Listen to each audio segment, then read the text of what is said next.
Bhagavate Ramakrishnaya. Om. Salutations to Bhagavan Ramakrishna. Bhakti as driving meditation. Bhakti is a driving force to meditation. We have been seeing some highly philosophic facets of how to get down to actual meditation. We'll come down to the brass tacks of what really constitutes the heart of meditation, and that's bhakti. Bhakti, a love for God.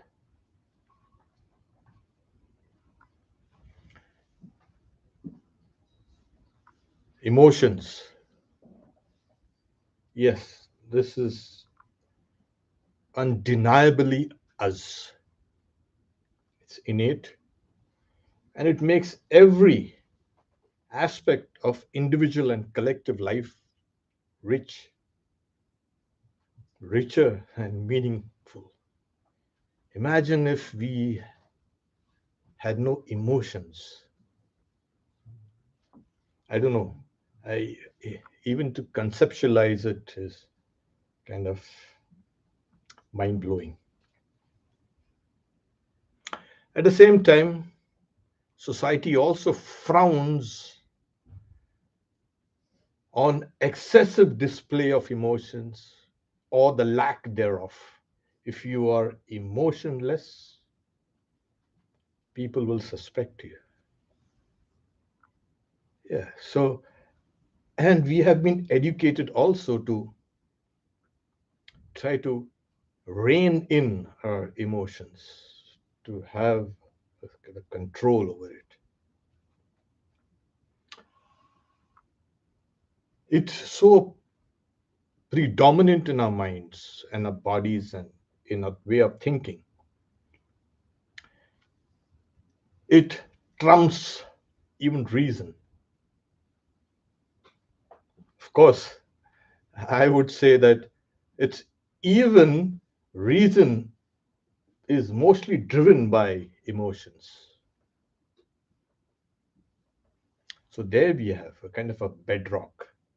There are some who are good at hiding emotions, but those micro expressions, something that a fleeting, you can say, emotion is seen in the eye. It's kind of micro expressions that also can be detected. So our bodies and minds are so tuned to display emotions. We know memories tinged with emotions becomes at times rich and meaningful and at times traumatic also. Okay, that being said, we won't go into the general explanation of what emotions are, but it's always associated with pleasure and pain and the vast spectrum in between. It's always there. Okay, so emotions change our bodies, brains too. Yes, and it's always evoked from something outside. It's a response from external circumstances or interactions or something like that. Now, speaking about the vast, you can say, array of emotions that we have, there was a time when people thought that these can be handled, and they find that it's just impossible to control emotions because of what we really are. So, what we can do is for meditation, Let's take a small kind of exercise. Please sit down straight, close your eyes, keep your spine straight,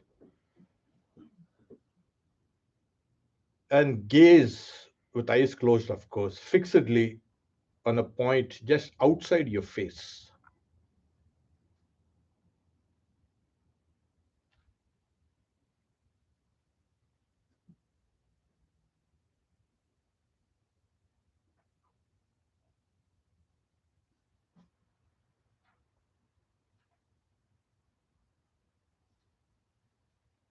Hold your breath for a while.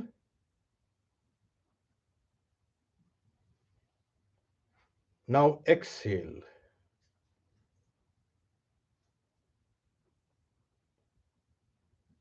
Inhale.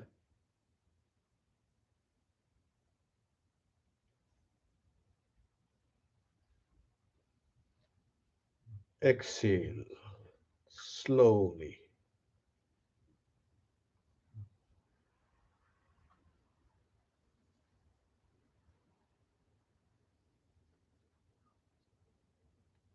Relax. Relax all your facial muscles.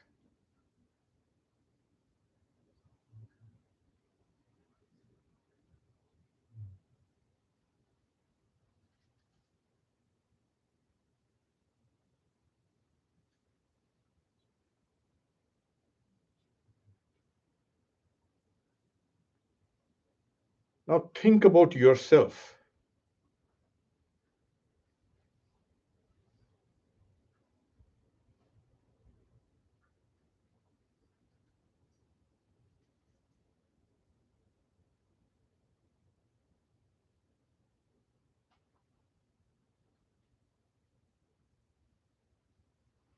Now try to think of your idea of reality.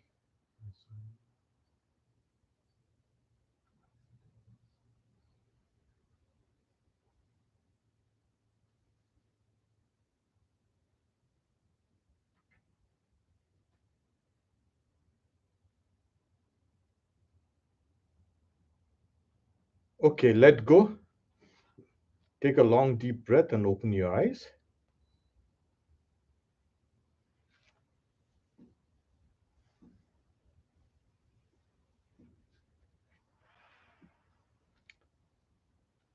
When I asked you about think of your idea of reality, I don't know what flashed in your mind,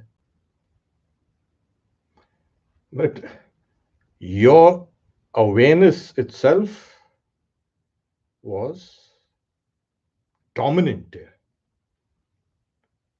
And if you are thinking of any reality, you were trying to superimpose those concepts on your awareness. I hope I'm not too off the mark. Okay, that being said,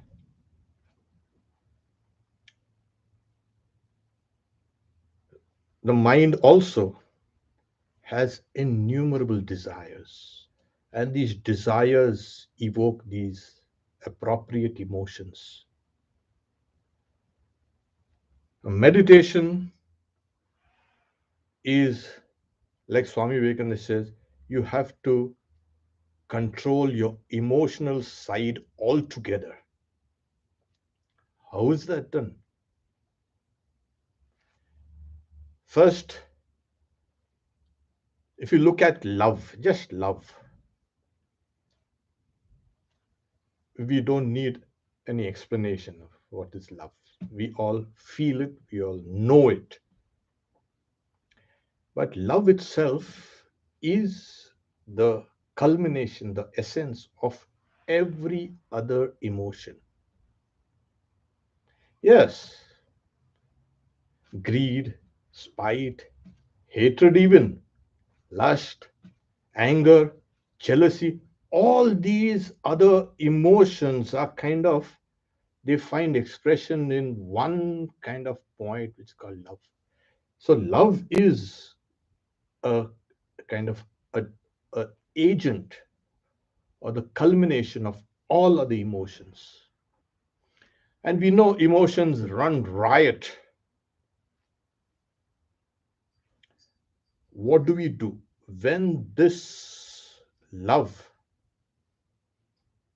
can be redirected towards a higher ideal, a higher work, a higher dimension, a higher search for the reality?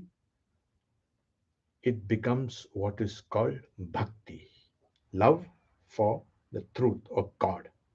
Simple as that. Instead of running about in 100 directions trying to control your desires, don't do that. You'll be taken for a nice ride. Know that the culmination of all these other emotions is love, and redirect or channelize them in a higher direction. That will save you from being an emotional wreck at times. You know how sometimes we make ourselves into emotional fools. But it is that same energy. Emotions, there are two other words that can be associated: motion and energy. It shakes you. This has to be channelized, this has to be taken up and utilized for opening up your higher dimensions. If we can do that, we've succeeded. We all have emotions, we all have desires, and controlling them is essential. And how do you do that? By redirecting them. The entire force of your emotions will now become transformed. The moment these forces in you are now being redirected, love completely changes its nature. Emotions completely change their nature. It becomes immortal. It becomes godlike. Yes, it's an amazing. That which can keep you tied down with innumerable cares can be transformed into something essentially immortal, essentially godlike. Every spiritual aspirant in the past and also in the future, they have loved. They were tremendous lovers. Oh my God. People think our spiritual aspirants and all these saints all dry people. And Sri Ramakrishna saying, I don't like to be a dry sadhu. Saying, what's that? So they were great lovers, but they had directed their love, which is a culmination of all emotions, into the higher channel. The moment you take it up to a higher work, a higher ideal, a higher aspiration, this will liberate you instead of binding you. So, this is essentially us. We have all the requisites that are essential to lift us up. It's just how do you direct it? Now, that is a big problem. And all these classes were just to kind of make us try to break free, make your love immortal. And Swami Vivekananda says, it is not that the soul loves, it is love. It is not that the soul knows, it is knowledge. It is not that the soul exists, it is existence itself. So we have all the requisites to break free, and that is by just converting, like the alchemists of old, they should transmute lead into gold. Of course, some are successful, some won't. The principle was right, application was differed, but they could transmute base metal into another precious metal. That was. So you convert, you transmute your own base emotions and transmute them into something called bhakti. This drives everything. Okay. The first objection is, well, how do you conceptualize the reality? You can see how difficult it was to conceptualize reality. But just take a commonplace example. We all have loved, and we see that our thoughts are important. A person I love, say I love this. Okay, this is the picture of Jesus Christ, if those who are wondering. Okay. I'm not going to sit down here the entire day. I mean, there are people who can sit down there like that. But what will I do? I will take that picture, that impression along with me, and I will keep on thinking of it. That is love. That is meditation. So the first objection is, the reality of God is kind of imaginary. It's not real, it's not tangible. But you are doing it all the time when you fall in love or you love somebody or something. You constantly think about it. That is meditation. And the great teachers, like even Ramanujacharya, it's like a constant stream of thoughts of the beloved, that is of God, of course. When you can maintain that undercurrent, that is meditation. And this meditation can be practiced at all times. It's not only when you sit down and meditate, oh, this is okay. Okay, that's the first objection, that, yeah, this like imagine imaginary thing. It's not imaginary because these things have been seen by people. People have used these symbols and images, and they have been experienced. Those symbols and images, the various gods and goddesses that we meditate on, they are not imaginary, because the fruition of your meditation will show that they really exist as they have been conceptualized or have been meditated upon. So, this is, you meditate on the real. We are not talking about imaginary things at all. There's a vast, vast spiritual world we are not aware of. And this awareness can dawn only when your bhakti becomes mature. You know, there are two stages of bhakti. One is the lower, the rules, the regulations, all these things, called a Vaidhi bhakti. Things are prescribed and you follow these dictates. And then when the soul wants to break free, then bhakti, or love, becomes what is called para, or higher. And this is the madness of love. It seizes you, it shakes you. The whole world is dismissed rather. Only that object shines within. Like when we are in love, we are become aware of any outside things. We are so concentrated. That is what we need. A kind of a concentration, but on a higher level. Everything becomes insipid, everything becomes distant. And this is what, now, a symbol, yeah, we keep on meditating, but it's kind of dry. People are real and we could love people. That's true.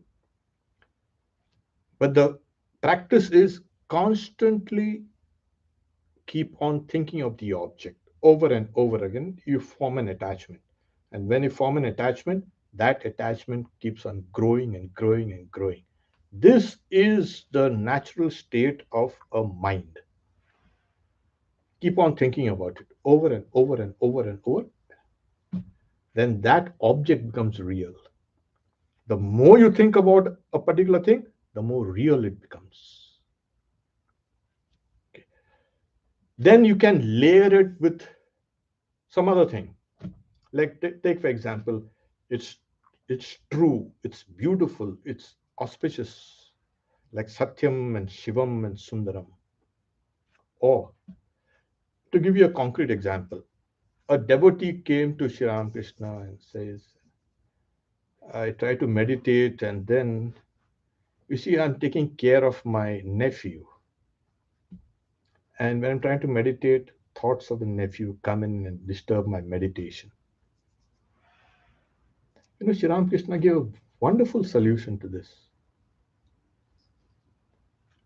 So he says, think of your nephew as the baby Krishna, as Gopal. So that same object is now layered with divinity. So when you meditate, what you're doing is you also layer it with divinity. This makes your meditation powerful. If this doesn't work, nothing else will work, because we have given you so many methods, and at the heart of all these methods is this love, which becomes bhakti. To recap, love is a culmination of all the emotions. You see, when you fall in love, you see what happens is all the emotions kind of come and grab you. Well, you say you're in love, but you don't know what's happening inside. It's like you're being shaken. That love is redirected in a higher channel. It becomes bhakti, devotion. Then it becomes immortal, godlike. It will confer you the best of everything. And since we are equipped with everything that is required for us to become immortal, there it is. It's just a question of employing it. It's difficult because they say that, yes, a tangible person is better known and loved than an intangible. But like I said, as you keep on thinking about that object of meditation, it becomes real and real and real. Like all things, the more you think about a particular thing, the more real it becomes. It keeps on and on and on. We are giving that reality. It is up to us what we make real. So your meditation will succeed when you can make yourself identified with that thought. That thought is now no more imaginary. Okay. There are some who don't like to meditate on an image, say a god or a goddess or a symbol. They have then to meditate on their own self. And their own self as the reality. In this first exercise, what was real to you? Your own awareness, nothing else. That is what people meditate on, those who don't want external thing. But that is, of course, difficult. The better way is to objectify that awareness, cling on to that, and then finally merge it. within your awareness. But that, of course, takes a little time and effort. So, this is how your emotion will drive meditation. And as you meditate, you see what happens is if you don't love the object of your meditation, you can't meditate. You try all the mechanical methods that we have seen so far. It's just difficult. It's not impossible, it is difficult. So if you can use what you already have, there's nothing like it. You will make your life blessed and you'll make others' lives also blessed. Because when you love the Lord, you love everybody. And everybody loves a lover of God. Okay. So let's have another small kind of exercise.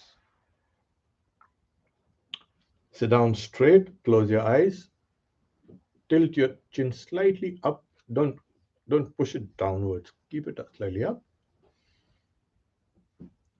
Stretch your spine and your neck.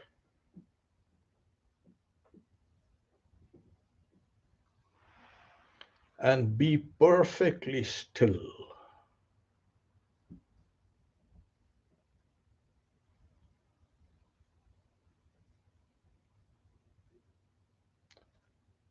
Don't let your eyes dart about.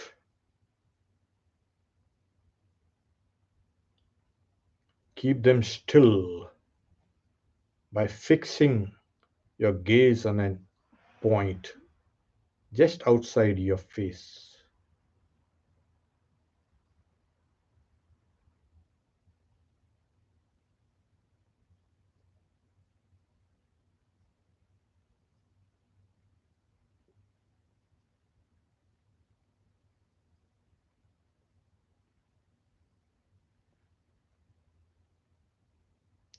Try to think of what you feel right now.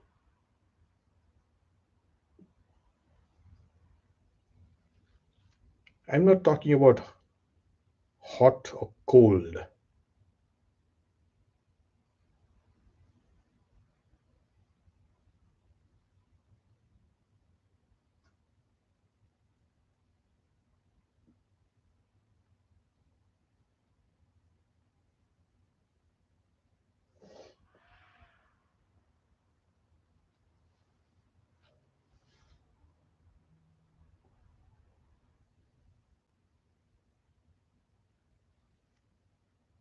If there has been something that has made you angry,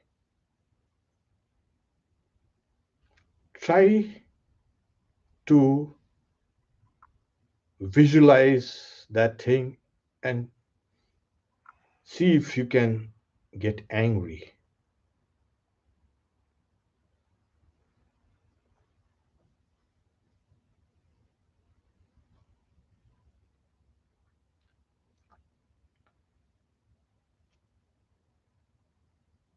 Now try to visualize something that has made you feel peaceful, joyful, loved. Try to visualize that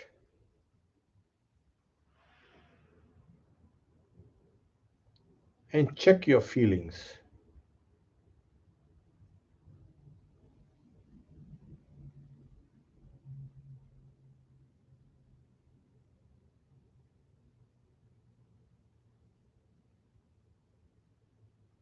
Now dismiss all other thoughts. Just think about yourself.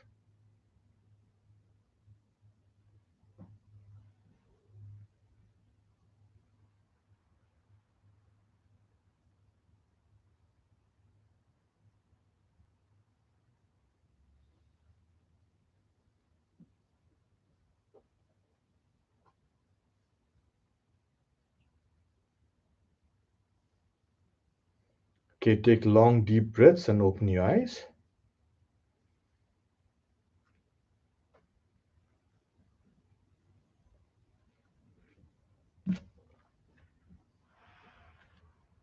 what we were trying to do is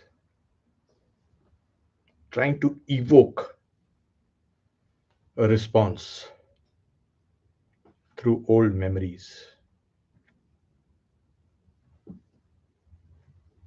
And these memories will come, the corresponding emotions also will arise, but they are more like ripples on the pond of your own awareness. This is what bhakti will let you have, an expanded sense of awareness where it remains unsullied, clear. Ripples will come and go. Don't ever get frightened or don't get scared of your own emotions, your emotional response, or anything like that. Then you have the power to just check them with your own awareness. Become aware. And if you don't have the time, become aware of your breath. Stop, become aware of your breath, and see everything fizzling out. Though it is powerful, these emotions are powerful, yet they can be channelized and they can be held, and then they can be redirected. If we can do that, yeah. And I've been repeating in some of our previous classes that the mind takes the form of the symbol or the image we meditate on. Like all things, even every object also evokes a kind of a form in my mind. So, as this form is meditated upon, a god or a goddess or any symbol, over and over again, your mind is taking that form. And as your awareness of yourself and the form also expands, it's going to eat away everything else. All the negative things that you face becomes positive. All the negative emotions, I mean, becomes positive. And then you will understand how blessed bhakti or love or devotion for God is. It has been the greatest gift. We have loosely employed it. Now, if you can do it knowingly, now where is the channel? Well, keep an ideal. Like if you have an ideal on ideal work or something to attain, you have a goal, you are driven, isn't it? Everybody, all of us, we have seen that. You strive for it day and night, you work towards it. But similarly, if you have a sublime ideal, you will strive towards it. And that will draw you over and over because that love is so powerful. Bhakti is most powerful. It underlies not only all work and reason, everything, but also all forms of yoga. Every form of yoga has bhakti as its bedrock. So, how do we do that? I've given you the methods constantly over and over and over and over again. Think of the object of meditation, it becomes real, and there it becomes part of you. Love, beloved, and everything connected becomes merged. That is the culmination of meditation. We stop here for questions if they are. Om, peace, peace, peace. Those who are watching it on YouTube could type in questions there, and those who are on Zoom can also, while we take questions from here, the audience, if there are. Okay, just give me a minute. Okay. Oh, yeah. Sit down. Sit down and you can ask the question. So my question is uh, if there's any distinction between like formless meditation and imaginary meditation in relation with bhakti. Bhakti will always depend on a form. You need a form. And if you're going for a formless, then your own awareness becomes the support of bhakti. You got it? Now, your own awareness is formless in a way. Can you make any conceptualize a form of you inside of your awareness? So, if you want to have a formless, you can say, object of meditation, you can meditate on your own formless awareness. I think this is clear. Trying to wrap my head around. Yeah, it's not imag. Like I said, I part of my talk was there's no such thing as imaginary. You make it real, and those imaginary things that you think uh, have been meditated upon by others for thousands of years, and they have seen those things. Okay, so the moment you say imaginary, suppose I say, "Have you seen Antarctica?" No. Do you know it exists? Yeah, exactly. Maybe you've seen pictures of it. Okay. So those pictures of Antarctica or something else or somewhere else, do you think they're lying? I know. Well, well, they're not lying. There's a place out there. You could go there, isn't it? To check it out. If you're not sure, you could go there and check it out. Same thing with bhakti and meditation. You think that those guys are lying about that object of meditation? You could try it out, see, and then find, oh yeah, it's there. Something is like that. Okay, now about formlessness, the first step is, like Swami Vivekananda says, think of yourself as a child of God or a part of God. That's the first stage in meditation or spiritual life. And the last stage is that of oneness. The subject and object is just eradicated. So we have to start somewhere. It's better to start on a solid platform of your own awareness. And if you want to meditate on formlessness, use your own awareness, as I said, and superimpose on your awareness the ideas of infinity, or you can say existence. Okay.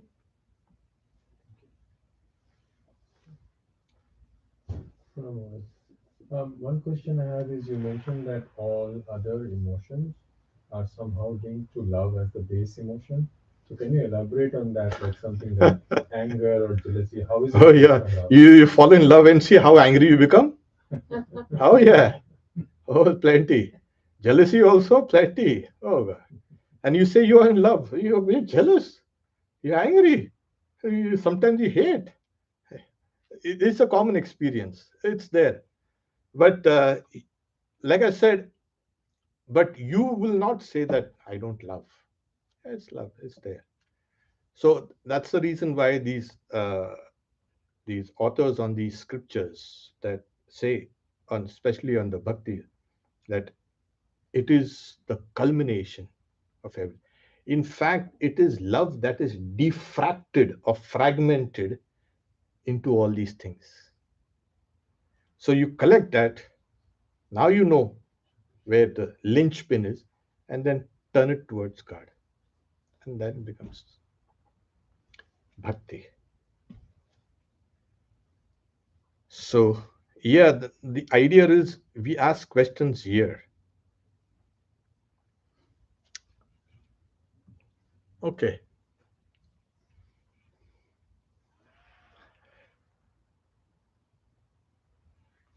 Hello, Swami. Okay. Uh, from Portland. So, there is no way to practice bhakti unless one imagines a form. In other words, there is no such thing as formless bhakti. Ah, love always needs a, you can say, a form, a name and a form. In the higher stages of bhakti, where it becomes one with jnana, knowledge, there's no distinction there. So there, knowledge and bhakti, devotion, becomes one. In that stage, it's all formless. So, as I mentioned here to the gentleman, that you can meditate on your own self, your formless awareness, and try to superimpose some ideas of infinity or love or beauty or auspiciousness on this. Then it becomes meaningful. Yeah, otherwise, what happens is you try to meditate on formlessness and you fall asleep. Sleep is formless. And we wake up from that meditation slash sleep and saying, we have been meditating. We went down to the formless. So, the moment you have a subject, you always have an object. Try to have a burnished idea of that image within you. So, unless one imagines, it's not imagination, it is more like a visualization. A form has been given to you, recommended for you to be meditated upon. So, formless bhakti will happen at that last stage where it is merged with knowledge, jnana, and then it becomes the supreme bhakti. It's supreme, it's called para bhakti, that is supreme devotion, where the whole world disappears for you. Your body also disappears for you. Only love remains, bhakti remains. That's a very, very, very high stage of spiritual development. And the people who experience it are blessed. They are, as they say, the true sons of light, sons and daughters of light. It's an amazing state. If you read the life of Sri Ramakrishna, you can understand this. If you read the right life of even any saint, what do you find in them? This great yearning, the great love for the ideal. And then proceed slowly, slowly, and then they find the form melts away into formless. That is okay. We can stop here for today then. See you again on next Friday. That's the 23rd. And also, we have on Sunday at 10 a.m. I'll be speaking on the Divine Mother, the three facets of the Divine Mother, of Holy Mother. Because we had a worship yesterday of Holy Mother. So I'll be speaking on the three aspects, which are very important aspects for us also, of course. Mother, of course, but it's related to us also. Okay. Om Shanti Shanti Shanti Harihi Om Tat Sat Shri Ram Krishna Arpanamastu.